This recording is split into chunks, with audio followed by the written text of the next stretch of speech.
História. Onde mora a família? Essa é uma pergunta fácil de responder, não é? Toda família precisa de uma casa.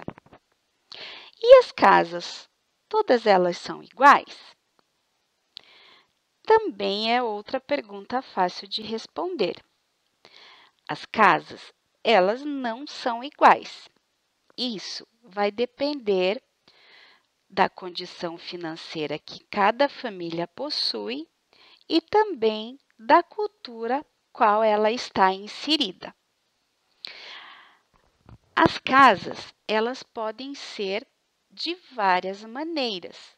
Depende da cultura, região aonde essa família vive. Vejam só, essa primeira casinha, a casinha de palafita, ela é uma casa característica de regiões onde os rios sobem em determinadas épocas do ano. Na nossa região norte do Brasil, isso acontece. Então, quando os rios sobem, as pessoas ficam protegidas aqui em cima nas casinhas, porque elas são altas, o rio pode vir a subir até aqui e as pessoas não vão ter perigo de ser do rio entrar, da água entrar na sua casa. Nós temos também aqui a casa chamada oca, que são casa dos índios. Temos também os iglus, que são as casinhas das pessoas que moram no Polo Norte, em regiões geladas. Ela é feita de gelo, mas lá dentro é muito quentinho. Essas duas casinhas, tanto o prédio quanto a casa, são as mais comuns para a nossa região. Mas seja qual for a sua casinha, a sua casa ou casinha, seja muito grato a Deus pelo aquilo que você tem, porque eu tenho certeza que o papai e a mamãe devem ter trabalhado muito para conseguir essa casa e nós devemos ser muito gratos por tudo aquilo que nós temos. Eu trouxe aqui para mostrar para vocês só um pouquinho de como eram as casas de antigamente e as casas de hoje em dia. Vejam aqui nessa primeira foto que a prof está sinalizando. É uma casa de antigamente pelo lado de fora. Percebam qual é o tamanho dela, grande. Olhem aqui na foto de baixo. É uma fotografia somente da sala dessa casa. Percebam os móveis. Tem lareira nessa sala, tem quadros lindos. Vejam as janelas como são, os objetos, né? É tudo muito requintado. Agora vamos aqui para a casinha do lado, as casas de hoje em dia. Olha o tamanho delas. Por que que elas reduziram o tamanho? Porque hoje existem muito mais pessoas no planeta. Então, o solo vem perdendo espaço, né?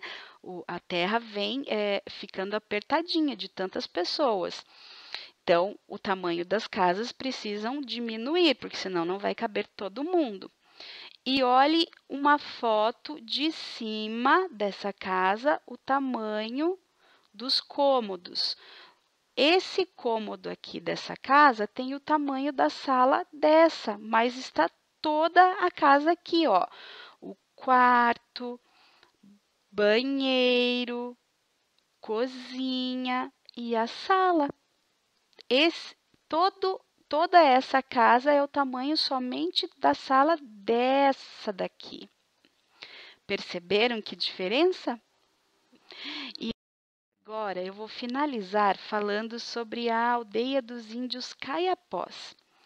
Esses índios, eles moram na região central do nosso Brasil. Recentemente, no dia 19 de abril, nós comemoramos o Dia do Índio. E nós sabemos que eles são os verdadeiros donos do nosso solo brasileiro. Percebam como é peculiar essa aldeia de índios. Na página 49 do nosso livro também tem essa fotografia. A aldeia deles é formada em círculo. E essas casinhas ao em volta são moradias das mulheres. E essa casinha que nós temos aqui no meio é a moradia dos índios homens. As mulheres são responsáveis por toda a agricultura da aldeia. É elas que plantam, que colhem, que fazem as farinhas e também são responsáveis pelas crianças, tanto pelo cuidado quanto pela educação.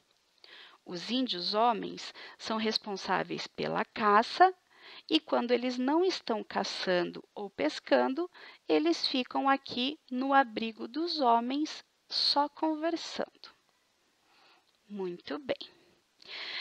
Nas páginas 48 e 49, exercícios 1 e 2, tem algumas perguntas para vocês responderem. É referente a esse assunto que nós conversamos. Está bem facinho. Se vocês quiserem explorar um pouquinho a mais sobre os índios caiapós, fiquem à vontade. É bem legal a história deles.